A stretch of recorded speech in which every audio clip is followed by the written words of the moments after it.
Bonjour et bienvenue dans cette capsule dédiée à la discipline de Data Science en Python. Dans ce tuto, nous allons faire appel à deux bibliothèques principales en Python, à savoir la bibliothèque Panda et la bibliothèque Seaborn pour réaliser une analyse de données. Concrètement, la bibliothèque Panda sera utilisée pour explorer ou bien analyser un dataset, alors que la bibliothèque Seaborn est une bibliothèque en Python qui va nous aider à générer des graphiques, c'est-à-dire c'est une bibliothèque qu'on va utiliser pour faire ressortir l'essentiel de nos données sous forme de graphiques. La bibliothèque Seaborn est une bibliothèque en Python qui a pour objectif la visualisation des données. Ce qu'il faut savoir, c'est que la bibliothèque Seaborn est une bibliothèque construite à partir de la bibliothèque Python Matplotlib. Parce que auparavant, on avait l'habitude de faire appel à la bibliothèque Matplotlib pour réaliser les graphiques, alors que dans ce tuto, on vous propose d'explorer la bibliothèque Seaborn.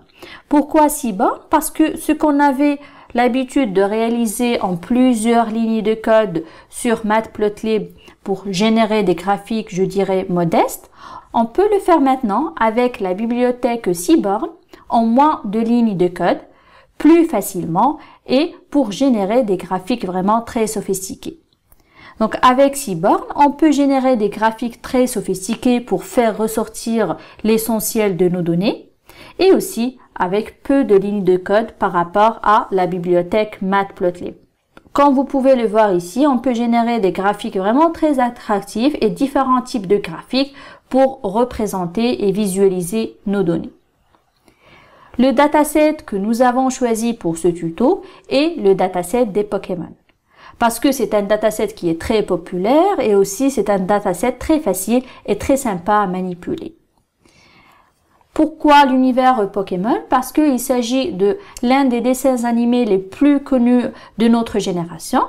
Si vous ne connaissez pas le dessin animé, vous avez probablement joué au jeu Pokémon Go sur votre smartphone. Sinon, ce n'est pas grave, l'essentiel c'est d'apprendre à analyser vos données en Python. Avant d'analyser ce dataset, on va quand même présenter l'univers des Pokémon. Un Pokémon est une créature de l'univers des jeux vidéo, mais aussi des dessins animés, et chaque Pokémon possède des caractéristiques. On trouve par exemple un Pokémon de feu, un Pokémon d'eau, un Pokémon psy, et justement, le type de Pokémon détermine les capacités spécifiques à celui-ci. Par exemple, un Pokémon de type feu peut cracher du feu. Si le Pokémon est de type psy, alors il peut employer des attaques psychiques lors de ses combats. À retenir qu'un Pokémon peut appartenir à deux types au maximum. Par exemple, un Pokémon peut être de type feu, c'est-à-dire il a la capacité de cracher du feu, et il peut être également de type volant. Par exemple, ce Pokémon appelé Dracofeu, il peut cracher du feu tout en volant. Une autre caractéristique des Pokémon, c'est que on fait la distinction entre plusieurs générations de Pokémon.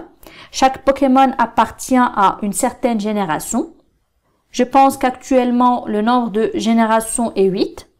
Et on fait également la distinction entre les Pokémon qui sont légendaires et les Pokémon qui ne sont pas légendaires, non légendaires. C'est-à-dire, si un Pokémon est légendaire, il s'agit d'un Pokémon qui est rare à trouver et donc à collectionner.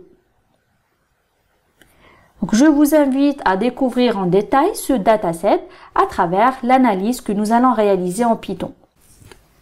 Pour ce tuto, vous n'avez pas besoin d'installer quoi que ce soit sur votre machine. Tout dont vous avez besoin est un navigateur avec une bonne connexion Internet. Après, vous allez sur le site appelé Kaggle. Donc, c'est un site qui est très connu de compétition en data science. Et vous allez chercher The Complete Pokémon Dataset, qui est notre dataset ou bien notre fichier de données. Une fois sur le dataset, vous pouvez donc naviguer entre les différents onglets, c'est-à-dire par exemple sur l'onglet Data, vous pouvez visualiser le contenu du dataset, à savoir le contexte, le contenu, c'est-à-dire quelles sont les features ou bien les colonnes de notre dataset avec la définition pour chaque colonne. Après, vous pouvez bien sûr visualiser le contenu du dataset, c'est-à-dire quelles sont les colonnes qui sont disponibles et pour chaque colonne, quel est son contenu. Bien sûr, cette page a pour objectif de vous donner un premier aperçu sur les données que vous allez analyser. Un autre onglet qui est très important, c'est ce qu'on appelle Kernels, pour voir quels sont les travaux réalisés par d'autres personnes dans le domaine du data science. Comme vous pouvez le constater ici, il y a énormément de travaux en relation avec ce dataset qui sont publiés par d'autres personnes. Maintenant, pour commencer le tuto, vous avez le choix entre deux options. Soit vous allez télécharger ce fichier, c'est-à-dire ce dataset pour travailler sur des outils que vous avez préalablement installés sur vos ordinateurs, à savoir Anaconda par exemple ou un simple éditeur Python, comme vous pouvez travailler sur la version disponible sur le cloud et donc là vous n'avez pas besoin d'installer un outil sur votre ordinateur parce que tout est disponible sur le cloud. Donc on va ouvrir ce qu'on appelle un notebook ou bien un espace de travail ou bien un environnement de travail qui va contenir tout ce dont vous avez besoin pour réaliser votre analyse. Bien sûr, vous sélectionnez le langage. Pour ce tuto, on va utiliser le langage Python. Après, vous sélectionnez Notebook, en fait, parce que c'est une façon, comme c'est expliqué ici, interactive pour explorer les données, mais aussi pour les partager avec d'autres personnes. Et vous pouvez également choisir le type script, c'est-à-dire uniquement du code qui sera exécuté. Maintenant, on va expérimenter Notebook pour vous donner une idée à quoi ça sert et comment le manipuler. Et on appuie sur Create. Donc voici notre notebook. Bien sûr, pour créer un notebook, il faut déjà être inscrit sur la plateforme kaggle.com, c'est-à-dire avoir déjà un compte sur la plateforme. Et on attend un petit moment, le temps de préparer le notebook. Ce fichier de travail, vous pouvez le partager avec des personnes qui peuvent vous rejoindre pour collaborer sur ce notebook-là. C'est-à-dire plusieurs personnes peuvent travailler sur le même notebook. Donc ici, nous avons un code qui est généré. Donc c'est un premier code qu'il va falloir exécuter pour importer justement la bibliothèque NumPy et la bibliothèque Panda. Bon, ici, on va pas utiliser la bibliothèque NumPy, mais on va la laisser comme elle est. Maintenant, on va importer le dataset. Ici, nous avons un chemin, c'est le chemin vers notre dataset. Et donc, notre dataset est prêt à être utilisé et voici son chemin. Donc, pour l'utiliser, on va donc déclarer la bibliothèque Panda, elle est déjà déclarée. Et on va ajouter également la bibliothèque Seaborn. Donc, on va mettre import Seaborn as SNS. Bien sûr, on va exécuter avec run. Et après, ce qu'on va faire, c'est que on va lire notre dataset avec la bibliothèque Panda. Donc, on va mettre notre dataset dans une variable qu'on va appeler data. Vous pouvez également l'appeler Pokémon ou n'importe quel nom que vous allez choisir pour votre variable. Après, on va mettre panda pd.readCSV parce qu'il s'agit d'un fichier CSV, comme vous pouvez le voir ici, et on lui donne en paramètre le lien ou bien le chemin vers le fichier CSV qu'il va lire. Dans notre cas, c'est /kaggle/input/Pokémon et le fichier ou bien notre dataset est appelé Pokémon.csv. Puis après, on va cliquer sur l'icône Run pour exécuter ce bout de code. Donc, comme vous pouvez le voir, il n'y a pas eu d'erreur, ce qui veut dire que ce code a été exécuté correctement. Et donc, notre dataset est importé depuis un fichier CSV et nous avons mis ce dataset dans la variable appelée data. Après, notre dataset est prêt à être utilisé. Et la première chose à réaliser pour n'importe quel dataset, c'est le découvrir. Pour découvrir ce dataset, on va mettre data.shape. Shape étant une propriété et on va exécuter. Donc la propriété shape nous donne une idée sur tout d'abord le nombre de lignes, donc 801 lignes, et le nombre de features ou bien le nombre de colonnes qui sont en nombre de 41. Donc, notre fichier de données ou bien notre dataset contient 801 descriptions de Pokémon avec pour chaque Pokémon 41 propriétés ou bien 41 caractéristiques. Donc, pour avoir une idée générale sur notre dataset, il y a également une méthode qui est très importante, c'est la méthode data.info. Info pour information. Info est une méthode très importante parce qu'elle nous donne une idée sur toutes les features ou bien toutes les colonnes de notre dataset. Donc, notre dataset contient 41 colonnes parce qu'en fait, on commence à partir de 0. Et pour chaque colonne, il nous donne le count, c'est-à-dire combien de lignes disponibles pour chaque feature et quel est le type de cette caractéristique ou bien quel est le type de cette colonne. Par exemple, si on prend against fight, on a 801 valeurs pour cette caractéristique et cette colonne est de type float 64.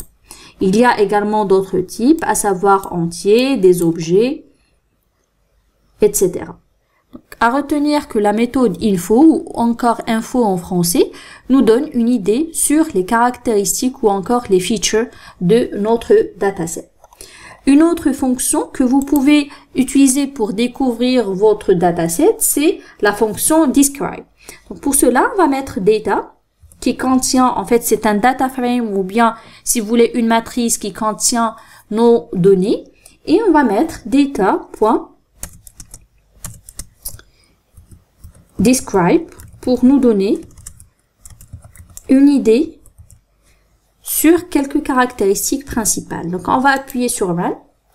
La fonction describe, comme vous pouvez le constater, elle nous donne les caractéristiques ou bien les statistiques principales pour chaque feature ou encore les statistiques principales pour chaque colonne de notre dataset. Par exemple, pour la première colonne against bug, nous avons 801 valeurs. Donc, c'est la propriété count. Donc, la moyenne, c'est 0,99. L'écart type, c'est 0,59. Le minimum, la valeur minimale, c'est 0,25. 25% des Pokémon ont comme valeur de propriété against bug égale 0,5. 50% ont une valeur de 1. 75% ont une valeur de 1. Et cette valeur, c'est-à-dire against bug, peut aller jusqu'à une valeur maximale de 4. Donc, ce sont des valeurs qui sont très importantes, c'est-à-dire le minimum 25%, 50%. Ce sont des valeurs qui sont très importantes, qui nous permettent de situer où se trouve 25% de notre population des Pokémon, 50% des Pokémon, et ce, par rapport à chaque caractéristique que nous allons étudier dans ce dataset. Donc, voilà. Donc, describe, à retenir que c'est une méthode qui va nous donner des statistiques, je dirais, standards en relation avec la population étudiée et ce, pour chaque feature ou encore chaque caractéristique ou encore chaque variable qu'on va étudier pour cette population de Pokémon. Une autre fonction qui est très importante et qui est aussi utilisée pour découvrir les données, c'est la fonction head. La fonction head, comme son nom l'indique, elle nous permet d'avoir un aperçu sur quelques données. Par exemple, on va mettre des data.head10. Donc, cette ligne va nous retourner les 10 premiers enregistrements ou bien les 10 premières lignes de notre dataset. Donc, on va exécuter.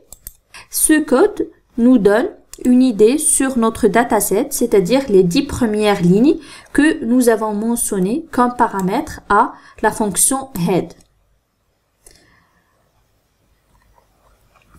Après, si par exemple on s'intéresse à une colonne particulière ou à une feature particulière de notre dataset, on peut par exemple mettre data.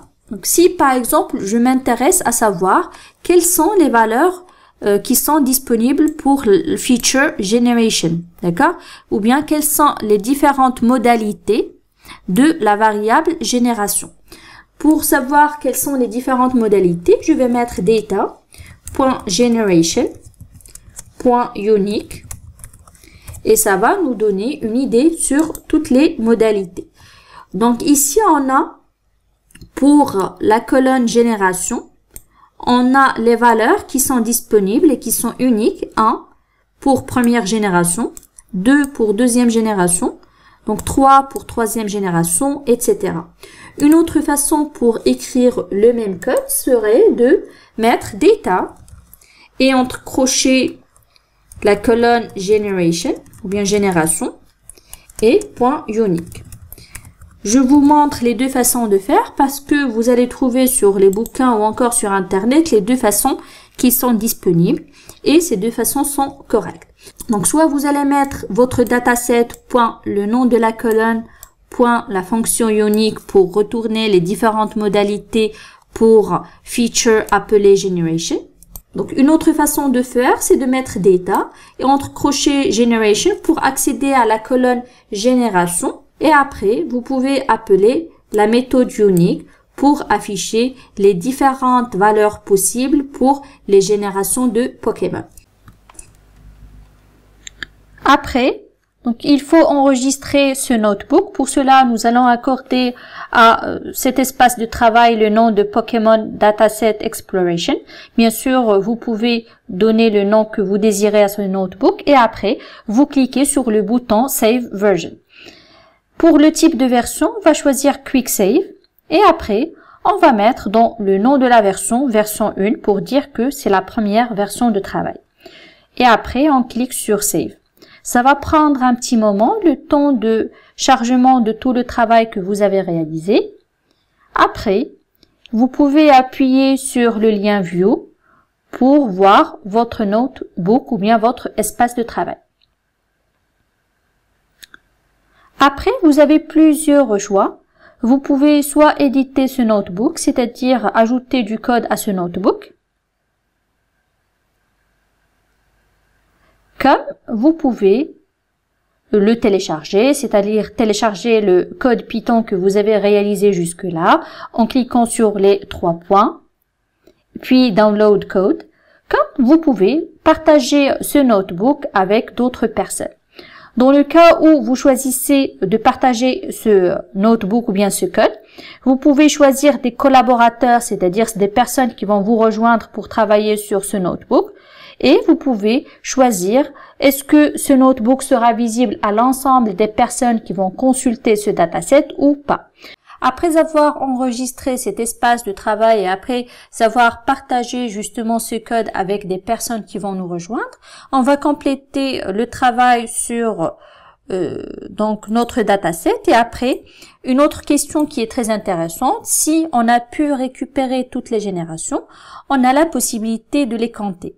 Et puis, puisqu'il s'agit d'un résultat de type array, c'est-à-dire le résultat de la fonction unique nous donne un tableau contenant les différentes modalités uniques de notre variable appelée génération, on peut tout simplement compter le nombre de générations en comptant le nombre d'éléments de notre tableau. Donc on va reprendre la même syntaxe, je préfère la première syntaxe. Et pour connaître le nombre de générations, on va juste faire appel à la fonction len qui va nous donner donc la taille du tableau et donc le nombre de générations. Dans ce dataset, il y a 7 générations de Pokémon.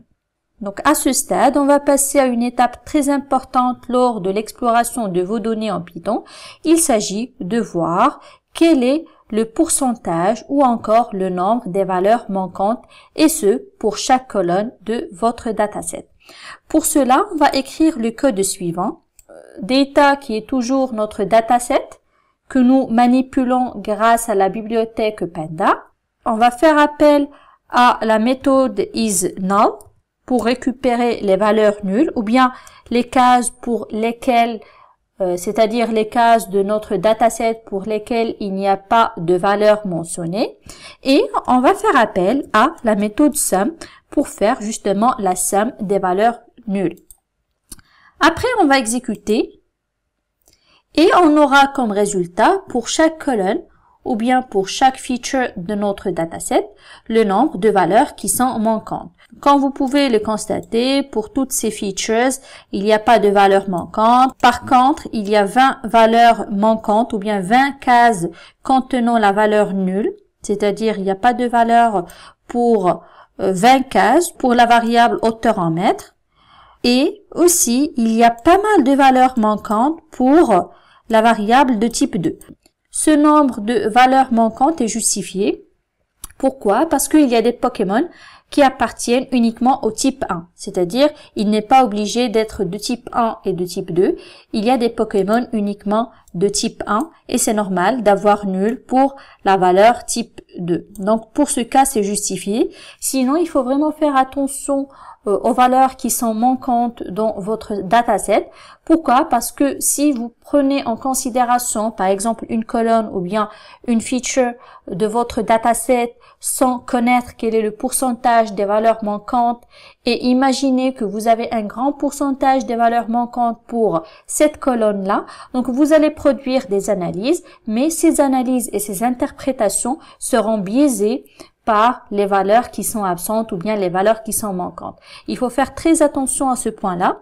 Donc maintenant, on a calculé la somme des valeurs manquantes. On a juste compté justement le nombre de valeurs manquantes pour chaque case. On peut donc calculer la moyenne qui est facilement interprétable. Donc data.isNull. C'est une méthode. Après, on va mettre .min. Au lieu d'avoir la somme, on peut choisir la moyenne. Donc 0 pour donc les premières variables.